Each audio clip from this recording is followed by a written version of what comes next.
Hi Shekhar గారు. నిన్న నాకు ఒక డౌట్ ఏంటంటే ఎపిసోడ్ చూసాక జనరల్ గా మనం జైల్లో వేస్తారంటే చాలా చూపిస్తారు ఆ జైల్లో ఏమేమి మాట్లాడుకుంటారు, వాళ్ళు ఎలా బిహేవ్ చేస్తారు, వీళ్ళు వెళ్ళి కూర్చొని కొన్ని డిస్కషన్స్ కానీ లేకపోతే కొన్ని డిఫరెంట్ టాస్కులు చూస్తూ గడిపేయడం ఏదో చాలా ఉంటది. బిగ్ బాస్ జోకులు వేస్తుంటాడు. నిన్న చూస్తే మణికంఠని వెళ్ళేటప్పుడు చూపించారు, మనకి లాక్ వేశారు, తర్వాత ఏమైంది ఏం చూపించలే, మళ్ళీ మీరు రిలీజ్ అవుతున్నారని చెప్పారు.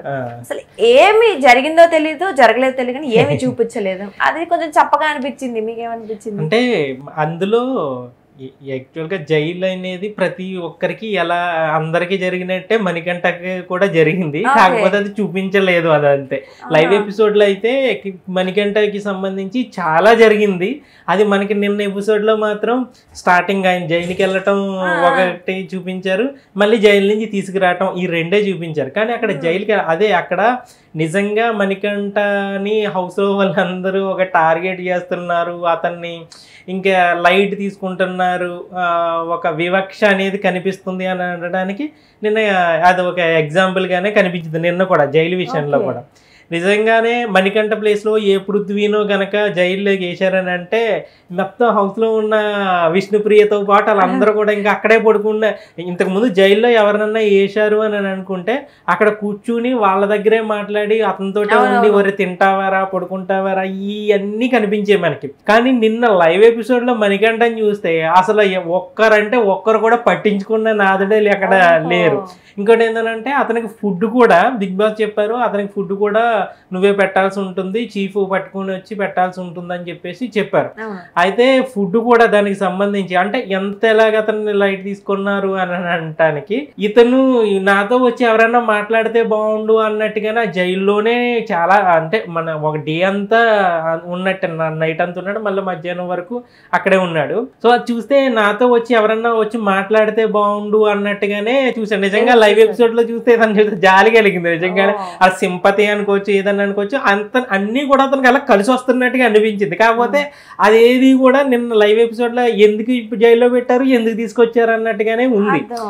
ఇంకోటి ఏంటంటే అతను ఫుడ్ పెట్టాలి అని అన్నప్పుడు ఫుడ్ పెట్టిన తర్వాత నీకేం కావాలి ఏంది అని చెప్పేసి అడుగుతారు. మళ్ళీ అతనికి ఒకవేళ ఏదన్నా లేకపోతే మళ్ళీ తీసుకెళ్ళి పెట్టడం అనేది ఒకరి తర్వాత ఒకరు. ఎందుకనంటే జైల్లో ఉన్నప్పుడు అతని మీద ఒక సింపతి వర్కౌట్ అవుతుంది, అయ్యో పాపం అని చెప్పేసి మిగతా సీజన్ లో మనం కంటెస్టెంట్లని చూసాం మనం. సరే అదే అదే అలా అన్నప్పుడు సరే ఇతను జైలు అంటే అక్కడ జైలు అంటే పెద్ద అదేం ఉండదు, కానీ ఒక అట్మాస్ఫియర్ అలా క్రియేట్ చేశారు కాబట్టి అయ్యో పాపం అన్నట్టుగానే హౌస్ లో వాళ్ళు కూడా తెగ బాధపడిపోయేవారు. బయట కూర్చుని నేను జైలు శిక్ష చేశారు అదా ఇదా అని చెప్పేసి తెగ మాట్లాడుకున్నారు. కానీ మణికంఠ విషయానికి వచ్చేటప్పటికి అసలు అతనికి వేస్తేనే బాగుండు అన్నట్టుగానే చూసారు అక్కడ. నెక్స్ట్ అతనికి ఫుడ్ పెట్టిన తర్వాత కూడా కొంచెం లైవ్ ఎపిసోడ్ లో మనకు కనిపించింది, అతనికి కొంచెం రైస్ కొంచెం పప్పు అందులో వేసేసిన తర్వాత మళ్ళీ ఆ పప్పు చాలకపోతే ఆ పప్పు కోసం చేతులు ఊపి అక్కడి నుంచి ఎవరు పట్టించుకోలేదు అసలు.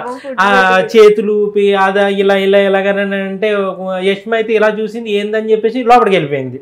ఆ తర్వాత మళ్ళీ పిలిచిగా వాష్రూమ్కి ఎవరో వస్తే అప్పుడు అదే కొంచెం నాకు రైస్ తీసుకొస్తారా అని చెప్పేసి అడిగాడు. వర్ నాయన పాపం కదా అన్నట్టుగా అనిపించింది. ఆ తర్వాత మళ్ళీ పిలవగా అప్పుడు చీఫ్ వచ్చింది. చీఫ్ వచ్చిన తర్వాత నాకు కొంచెం అన్నం పెడతావా అని అడిగాడు. అన్నం పెడతావా అని అడిగినప్పుడు సరే అని చెప్పేసి ఆమె లోపలికి వెళ్ళి అన్నం వేసుకుని వచ్చి మళ్ళీ పప్పు కొంచెం అందులో ఆ పప్పుకి సరిపడా రైస్ ఇస్తే చాలు అని చెప్పేసి అని అన్నాడు. అదంతా ఏందనంటే అతను చూస్తే అయ్యో పాపంగానే అనిపించింది. హౌస్లో వాళ్ళకి వేరే ఎవరన్నా ఉంటే జాలి దయ అలాంటిది కలిగేదేమో, అక్కడ మణికంఠ ఉన్నాడు కాబట్టి ఏదో చిన్న చూపు ఇతను ఎందుకు పనికిరాడు అన్న అహంభావం ఇళ్ళలో ఉన్నది, అతనికంటే మేమే గొప్ప వాళ్ళం అన్న అందులో ఉన్నారు కాబట్టి అతను నిన్న లైట్ తీసుకోవటం అనేది క్లియర్ కనిపెట్టింది. ఇదంతా ఒక ఇది అయితే అతను జైల్లో నుంచి రిలీజ్ అయినప్పుడు మనకి పృథ్వీ అన్న వస్తున్నాడు డాన్ అది ఇదంతా చిందులేయటం ఇదంతా చూస్తుందా, అబ్బా పృథ్వీ భలేగా చిందులేస్తున్నాడు, అబ్బా భలే కలిసిపోయాడు అబ్బా అని అన్నది. యాక్చువల్గా లైవ్ ఎపిసోడ్ లో అది కాదు, అతను అలాగా ఒక అవహేళనగా చేసింది అదంతా. ఏంది అని అంటే నిజంగా ఒక జైలు శిక్ష వేసిన తర్వాత ఇతన్ని జైలు నుంచి రిలీజ్ చేయండి అని అన్నప్పుడు హౌస్లో ఉన్న వాళ్ళంతా హ్యాపీగా ఫీల్ అవుతుంటారు, ప్రతిసారి తీసుకొస్తూ ఉండుంటారు. అయితే మణికంఠ జైలు నుంచి విడుదలవుతున్నాడు అని అనగానే యష్మి గౌడ అతని మీద ఎంత పగ పెట్టుకుంది, ఎంత కక్ష పెట్టుకుంది అని అనడానికి నిన్న లైవ్ ఎపిసోడ్ చూస్తే ఈమె ఇంత క్రూరమైన మనిషి అన్నట్టుగా అనిపించింది. జైలు నుంచి విడుదల చేయండి అని అన్నంటే హో షిట్ అని అన్నది. అందరూనేమో మామూలుగానే హ్యాపీగానే ఫీల్ అయ్యారు. మణికంఠ వస్తున్నాడు అని అన్నప్పటికీ నబీల్ మొదటి నుంచి 2-3 సార్లు అతని దగ్గరికి వెళ్ళాడు. జైలుకి వెళ్ళేటప్పుడు కూడా నీకు ఏమన్నా కావాలంటే నన్ను పిలువు అని చెప్పేసి ఇలా మాట్లాడారు. ఇదంతా అయిపోయింది. అయితే ఈ తింగర మధ్యలో ఒకసారి ఒక తింగర పని ఏందని అంటే మణికంఠ ఇవన్నీ ఇలా అంటే ఓవర్ థింకింగ్ అని అంటుంటాం కదా, ఎవరిని ఎలిమినేట్ చేయాలి అని అన్నప్పుడు ఈమెకి యష్మి కూడా ఎక్కడో ఉంటే పిలిచి యష్మి నిన్ను నామినేట్ చేస్తా అని చెప్పాడు. ఇంకేం సరే నీ ఇష్టం అని చెప్పేసి ఆమె అన్నది. కానీ ఆల్రెడీ పగ పెట్టుకుని ఉన్నది, ఒక పావులాగా చూస్తా ఉన్నది. అలాంటి ఆమెను పిలిచి చేసి డైరెక్ట్ గా చేయడం మానేసి మళ్ళీ ఈ షుగర్ కోటింగ్ ఎక్కువ కదా మనవాడికి, ఆ షుగర్ కోటింగ్ వేసి అని అడిగినప్పటికీ సరే నువ్వు వస్తావు కదా బయటకు అన్నట్టుగా. ఎప్పుడైతే ఇతను జైలు నుంచి విడుదలయ్యాడు అని హో షిట్ అని చెప్పేసి అని అంటే ప్రేరణ అంటది. అదేంది జైలు నుంచి విడుదలవుతున్నానండి ఈ చూడు షిట్ అంటుంది అని అంటే కనీసం ఒక గంట ఎక్స్ట్రా ఉంచినా కూడా బాగుంటుంది, నేను నా అంత హ్యాపీగా ఎవరు ఫీల్ అవ్వరు అని అన్నది. అంటే సరే నిన్నేమో అతను జెండర్ గురించి అలా మాట్లాడినప్పుడు ఉల్టా తిప్పేసింది. తిప్పేసి నేను అలాగ అనలేదు అని చెప్పేది. అక్కడ క్లియర్గా అక్కడ కాన్వర్జేషన్ క్లియర్గా అతని జెండర్ గురించి జరుగుతుందని అన్నప్పుడు నాగార్జున మళ్ళీ ఆ పాయింట్ మీద అడగలేదు. జరిగే డిస్కషనే దాని మీద నువ్వు నాకు తెలియదు అంటే ఎలా అని చెప్పేసి అని అడగలేదు. సరే ఆమె నాకు నిజంగా నా మైండ్లో అలా లేదు. ఇప్పుడు మనం ఆమె అక్కడ క్లియర్గా మనకి ఏది కనపడుతుంటే అదే మాట్లాడుకుంటాం. మనం నిజంగా మైండ్లో అలా లేదేమో తెలియదు, కానీ క్లియర్గా మనకైతే విజువల్గా కనపడింది ఏంటంటే ఒక నలుగురు కలిసి అతని జెండర్ గురించి మాట్లాడుకుంటున్నారు. అప్పుడు ఈమె అన్నది మాట ఏందని అంటే అవసరం లేదు, ఆయన లెక్కల్లోకి తీసుకోవాల్సిన అవసరం లేదు అని అన్నప్పుడు క్లియర్గా అతని గురించే నామినేషన్ పాయింట్లో కూడా అదే లేవనెత్తింది ఆమె. సరే ఆమె ఈ జైలు నుంచి రిలీజ్ అవుతున్నారా అని అనగానే హోషిట్టారు ఒక 2 గంటలు ఎక్స్ట్రా ఉంచినా కూడా నేను హ్యాపీ ఫీల్ అయ్యేదాన్ని అని అన్నారు. నిజంగా జైలు శిక్ష చేసిన తర్వాత బయట నుంచి రిలీజ్ అయినప్పుడు ఇప్పుడు ఇన్ని సీజన్లు చూసాము, ఎంత శత్రువులైనా సరే అక్కడి నుంచి రిలీజ్ అవుతున్నారని అంటే హ్యాపీగా ఫీల్ అయి తీసుకొచ్చిన వాళ్ళనే చూసాం, కానీ ఇంత క్రూరమైన మనుషులను అయితే ఎక్కడా చూడలేదు. మణికంఠ విషయంలోనే వీళ్ళ క్రూరత్వం ఏందన్నది బయటపడుతుంది. నెక్స్ట్ అది అయిపోయిన తర్వాత అన్న తర్వాత వచ్చేటప్పుడే చీఫ్ అందరు అంటే జైలు శిక్ష అంటే రూల్స్ ప్రకారం జైల్లో తీసుకెళ్ళేటప్పుడు నెక్స్ట్ జైలు నుంచి బయటకు తీసుకొచ్చినప్పుడు కూడా హౌస్ అందరూ కూడా వస్తుంటారు. ఎప్పుడైతే ఈ మణికంఠ విషయంలో ఎలాగైనా చీఫ్ ఒక్కరే వెళ్తుంది, హౌస్లో వాళ్ళు ఇంకా ఎవరు రాలేదు, మిగతా వాళ్ళు ఎవరి పనులు వాళ్ళు ఉన్నారు. అప్పుడు ఆదిత్య ఓంతో పాటుగా అఫ్రిది కూడా వెళ్తున్నారు. వీళ్ళంతా నబీల్ అఫ్రిది వీళ్ళంతా వెళ్తున్నారు. అప్పుడు పృథ్వీ వెళ్తుంటే మరి ఇదేమన్నా పృథ్వీ అసలు మనకి ఆ ఎగరటం గెంతులేయటం డాన్ హీరో ఇవన్నీ కూడా మనకి ఆ తర్వాత మెయిన్ ఎపిసోడ్లో చూపింది. కానీ లైవ్ ఎపిసోడ్లో జరిగింది ఏంటంటే ఈ వెళ్తున్నప్పుడు పృథ్వీని పిలిచింది చీఫ్, పృథ్వీని పిలిచింది రారా అని చెప్పేసి. మరి ఇది 10 ఏళ్ళు జైలు శిక్ష మరి అని అన్నాడు మణికంఠని హేళన చేస్తూ. అని అంటే అయ్యో పాపం రా అలాగంటావు ఎందుకు జైలు అని చెప్పేసి రారా అని అన్నప్పుడు ఇతను ఏం చేశాడు అని అంటే అక్కడి నుంచి స్టార్ట్ చేశాడు హేళనగా, డాన్ వస్తున్నాడు, రండ్రా డాన్ వస్తున్నాడు రండ్రా అంటే అంటే అప్పుడు కూడా ఒక డైలాగ్ అంటది సీత, నీ రారా అని చెప్పేసి యాక్షన్ చేయమనండి ఇడు ఓవర్ యాక్షన్ చేస్తున్నాడు అని చెప్పేసి ఒక డైలాగ్ కూడా లైవ్ ఎపిసోడ్ లో అన్నారు. ఇది ఏది చూపించలేదు. ఆ తర్వాత ఈ మణికంఠ కూడా ఇవి వచ్చి ఇతను చిందిరేయటం భుజాల మీద ఎత్తుకొని తీసుకెళ్ళటం ఇదంతా తనకు కూడా తెలియదు వీళ్ళు ఎలా మాట్లాడుకుంటున్నారు అన్న విషయం. ఇదంతా చూడని మణికంఠ ఏమనుకున్నాడంటే వాళ్ళు చిందులు వేసుకుంటా రావటము, భుజాల మీద ఎత్తుకుని తీసుకెళ్లటము ఇదంతా చూసిన తర్వాత మనం నిజంగానే వీళ్ళంతా కేకలేస్తున్నారు హ్యాపీగా ఫీల్ అవుతున్నారు అని అనుకుని పృథ్వీని మన నైనిక దగ్గర కూర్చుని పృథ్వీని నేను ప్యూర్ హార్టెడ్ పర్సన్, నేను అర్థం చేసుకోవడానికి 30 రోజులు టైం పట్టింది, నేను తప్పుగా అర్థం చేసుకున్నాను, వాళ్ళలో ఉన్న ఆవేశాన్నే చూసాను తప్ప ఇంత క్లోజ్ అవుతాడని చెప్పేసి వాళ్ళలో ఉన్న మరో యాంగిల్ నేను చూడలేదు అని చెప్పేసి మాట్లాడాడు. అంటే ఒక మనిషిని హేళన చేస్తూ అతను చేస్తే ఇతనేమో అది ఎంత నిజమే అని చెప్పేసి ఇతను అని అనుకున్నాడు. సో నిన్న ఈ లైవ్ ఎపిసోడ్లో మనకి మణికంఠన్ అలా జైలు వేశారు, ఇలా తీసుకుని వచ్చేసారు, ఇదే కనపడింది. కానీ అది కాకుండా హౌస్లో మొత్తం అంతా ఈ జైలు కాన్సెప్ట్కి సంబంధించి అతని గురించి ఏమేమి మాట్లాడుకున్నారు, ఎవరు ఏ మనస్తత్వం ఏంది అనేది మనకి లైవ్ ఎపిసోడ్ చూస్తే క్లియర్గా అర్థమవుతుంది. కాకపోతే అదంతా కొంచెమైనా కనీసం చూపిస్తే మంచిగా ఉండేది కదా. అసలు ఇతను గంతులు వేసుకుంటూ వచ్చాడు అని అంటే అబ్బా పృథ్వీ ఏం ఎగురుకుంటూ వచ్చాడు, అసలు మణికంఠనే రేంజ్ లో ఎత్తుతున్నాడు అబ్బా అని చెప్పేసి అని అనుకున్నాము. ఆ తర్వాత ఈమె ఇంత నిజంగా అదే విజువల్ కనుక చూపిస్తే ఈమె బుద్ధి ఏందన్నది తెలిసేది కదా. ఇప్పుడు జైలు నుంచి రిలీజ్ చేయండి అని అనగా హో షిట్ ఇంకో గంట ఎక్స్ట్రా చేస్తే బాగుండు అని చెప్పేసి అది అన్నదని అంటే అది వేస్తే ఆమెకి ఏందన్నది తెలిసేది. కాకపోతే ఏమీ వేయలేదు. జస్ట్ అతన్ని ఇంకా జైల్లో ఉన్న తర్వాత బిగ్ బాస్ డైరెక్ట్ గా కోచింగ్ చేశాడు మణికంఠ.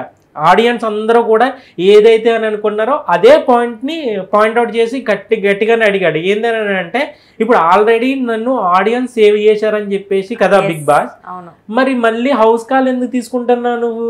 నన్ను ఆల్రెడీ ఆడియన్సే కదా గెలిపించింది, ఆల్రెడీ నన్ను ఆడియన్స్ సేవ్ చేశారు కదా, మరి నువ్వు మళ్ళీ హౌస్ లో ఉన్న వాళ్ళందరినీ ఎందుకు అడుగుతున్నావు, హౌస్ కాల్ ఎందుకు తీసుకుంటున్నావు? నాకేం అర్థం కావట్లేదు బిగ్ బాస్. ఒకవేళ హౌస్ కాల్ తీసుకోకుండా ఉండుంటే నేను ఈరోజు జైల్లో ఉండేవాడిని కాదు కదా అని అన్నాడు. దానికి బిగ్ బాస్ నుంచి సమాధానమే లేదు.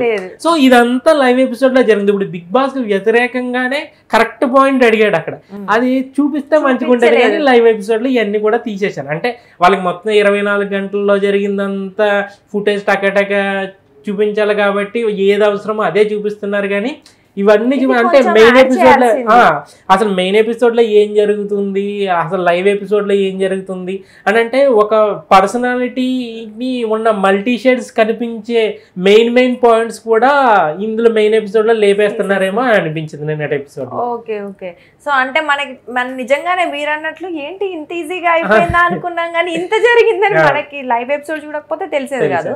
ఇక్కడ ఇంకొకటి అర్థమైంది ఏంటంటే నాకు, అంటే పర్టికులర్ మీరు చెప్పిన తర్వాత అతను ఎంత ఒంటరిగా ఫీల్ అవుతున్నాడు అంటే మన మణికంఠ అతను ఎంత లోన్లీగా ఒంటరిగా ఫీల్ అవుతున్నాడు అని ఎట్లా అర్థమైందంటే ఎప్పుడైతే ఇతను డాన్స్ చేశాడో వెంటనే వెళ్ళి మంచి అతను మనసున్న కైండ్ హార్టెడ్ పర్సన్ నేను అర్థం చేసుకోలేదు అన్నారంటే అంటే ఆ కొంచెం కన్సర్న్ చూపిస్తే కూడా ఈయన చాలా పొంగిపోతున్నాడు అనమాట. యాక్చువల్లీ మణికంఠ మొదటి నుంచి కూడా మనకి ఇప్పుడు సపోర్ట్ చేస్తున్నారని అంటే జనాలంతా ఏం పిచ్చోళ్ళు కాదు. ఒక వారం కాకపోతే ఒక వారం అయినా ఆ సింపతి డ్రామానా ఏందన్నారు ప్రతిదీ వాళ్ళు ఏ డ్రెస్ చేసుకున్నారో దాన్ని రేటుతో సహా పెట్టుతున్నారు. సోషల్ మీడియాలో చూస్తున్న టైం వరకు సరే అంత క్లియర్ గా అబ్జర్వ్ చేస్తున్నారు. ఇప్పుడు వాళ్ళు మణికంఠ సేవ్ అవుతున్నారు అని చెప్పేసి హౌస్ లో వాళ్ళు ఎలా సేవ్ అవుతున్నారు అని చెప్పేసి యష్మి కూడా అనుకుంటుంది. కానీ ఇతను ఎలా ఉంటున్నాడు అన్న వాళ్ళందరూ వరుస పెట్టిపోతున్నారు అన్న విషయం వాళ్ళు గమనించట్లేదు, అది తెలుసుకోవట్లేదు. ఎందుకనంటే వెళ్ళిపోయిన నలుగురు కూడా మణికంఠ ఎందుకు వేస్ట్ అని అన్నవాళ్ళే, కానీ వాళ్ళే పోతున్నారు, ఇతనే ఉంటున్నాడు. అంటే అక్కడ క్లియర్గా అబ్జర్వ్ చేసేది ఏంటని అంటే ఇప్పుడు మణికంఠ ఆడియన్స్ దృష్టిలో ఎలా ఉంటున్నాడు, ప్రతి పాయింట్ని ఆడియన్స్ ఎలా గమనిస్తున్నారు అనడానికి ఇదే ఎగ్జాంపుల్. ఎందుకనంటే మన మణికంఠని మనం మొదటి నుంచి గమనిస్తే అతను మెంటల్గా డిస్టర్బ్ అవుతాము, అతని ప్రాబ్లం అతను చెప్పుకోవటము, అతను కొంచెం కన్ఫ్యూజ్ అవ్వటము, అతని ప్రాబ్లం వరకే దాన్ని పరిమితం చేస్తున్నాడు తప్ప ఎవరిని కూడా వ్యక్తిగతంగా దూషించే పరిస్థితి వచ్చినా కూడా డైరెక్ట్ ఇతను మాట వదలడం లేదు. ఎందుకనంటే మనకి విష్ణుప్రియ విషయంలో కానీ ఆమె పర్సనల్ అటాక్ చేసింది, యష్మి గౌడ పర్సనల్ అటాక్ చేసింది, అంటే స్థాయి దాటేసి పర్సనల్ దానికి వెళ్ళిపోయింది. ఇతను ఎప్పుడు గేమ్ మీదే ఉంటున్నాడు తప్ప ఎప్పుడు కూడా నువ్వేం చేస్తావరా ఏం చేయగలవరా అని అన్నప్పుడు కూడా ఇంక పర్సనల్ గా తన మగతనం గురించి, జెండర్ గురించి, ఫ్యామిలీ గురించి, భార్య గురించి అన్ని ఎత్తున తన విగ్గు గురించి పదే ఇలా చేసినా కూడా ఎప్పుడు కూడా తన లిమిట్ క్రాస్ చేయట్లేదు, పర్సనల్ అటాక్ చేయట్లేదు. ఇవన్నీ కూడా ఆడియన్స్ గమనించడంతో కదా అతను అన్నట్టుగా నేను నా ప్రవర్తన సరిగా లేకపోతే నన్ను నేను సరి చేసుకోకపోతే నేను ఫస్ట్ వీక్లోనే వెళ్ళిపోతును అని చెప్పేసి అన్న అది రియల్గా అది కనబడుతుంది. ఎందుకంటే మనం నిన్న నామినేషన్ అయిన తర్వాత వాళ్ళకి సంబంధించిన స్టార్ మాలోనే ప్రోమోలు రిలీజ్ చేస్తే అందరూ కూడా మణికంఠ నబీల్ ఇయే ఉన్నారు కదా, వీళ్ళు ఎంత స్ట్రాంగ్ అని ఫీల్ అయ్యే వాళ్ళకి ఒక కామెంట్ కూడా కనిపించట్లేదు ఎక్కడ. అంటే జనం ఎవరి స్టాండ్ తీసుకుంటున్నారు, అందరిని అన్ని చూస్తుంటారు, నాగార్జున అన్నట్టుగా అన్ని గమనిస్తున్నారు. చేసుకుని ఉంటారు, ఎవరిని ఎక్కడ పెట్టాలో అక్కడ పెడుతూ ఉంటారు. డెఫినెట్ నిజంగా కూడా అతను స్ట్రాంగ్ మనకు కనిపించట్లే కానీ ఇన్ని ఎమోషన్స్ ఉన్నప్పటికీ ఇంత టార్గెట్ చేసినప్పటికీ అంత స్టేబుల్ గా ఉన్నాడంటే మనకంటే స్ట్రాంగ్ గానే మనం ఫీల్ అవ్వాలి. డెఫినెట్లీ చూద్దాం ముందు ముందు ఏం జరుగుతుంది. Thank you.